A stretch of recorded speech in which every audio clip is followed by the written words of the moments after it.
сыныпта, 5-ші сыныпта, міне, тәте қазір домалақ жасады.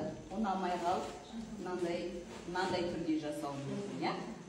Немесе жаңағы мынандай қылып жасау мүмкін. Ал бұл қазір біздің 11-ші классқа дейін, 18 жасқа дейін баламыз.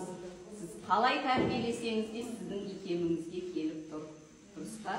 Ал енді балаңыз қатайып, мынаны қазір бөлсем, қайтадан формаға келтіре аламын ба? Сол үшін балаңызды қазірден қалай тәрбиелейсіздер, солай бала кетеді болашақта. Сол үшін дұрыс. Мынау икемге кеп тұр ғой қазір, мынау икемге келеді. Баламыз да қазір тура осы. Қалай тәрбиелейсіздер, соған бала әлі көнеді, соған жол бой түзейді. Де бір сәт жасырынған, соны сіздер ашпай, сипалап, ішінде не екенін тауып беріңіз. Не бар деп ойлайсыз?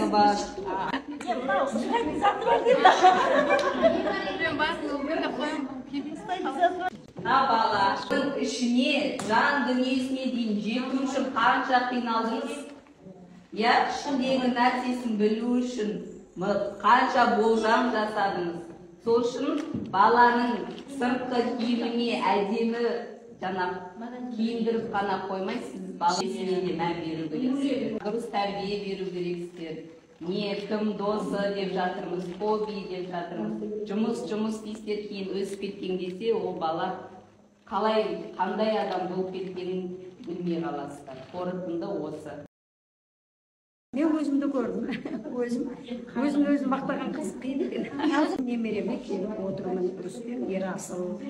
Тәртіп береміз, ақыл айтамыз. Жаңағы көрген кісіңіздің бейнесін қай қасиеті ұнайды, соны айтыңызшы. Қай қасиетті?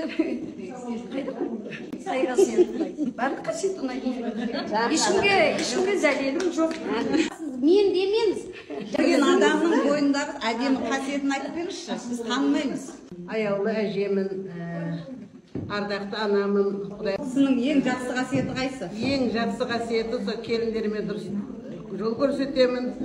Жақсы болыңдар деймін, сонда айтамын. Жаман қасиеті бар ма сол кісінің? Жаман қасиеті жоқ. Жақсы, өте тамаша. Әркім өзін бағалау керек, апалар. Өзімізді бағаласа, ел бізді бағалайды. Когда доведут нервная.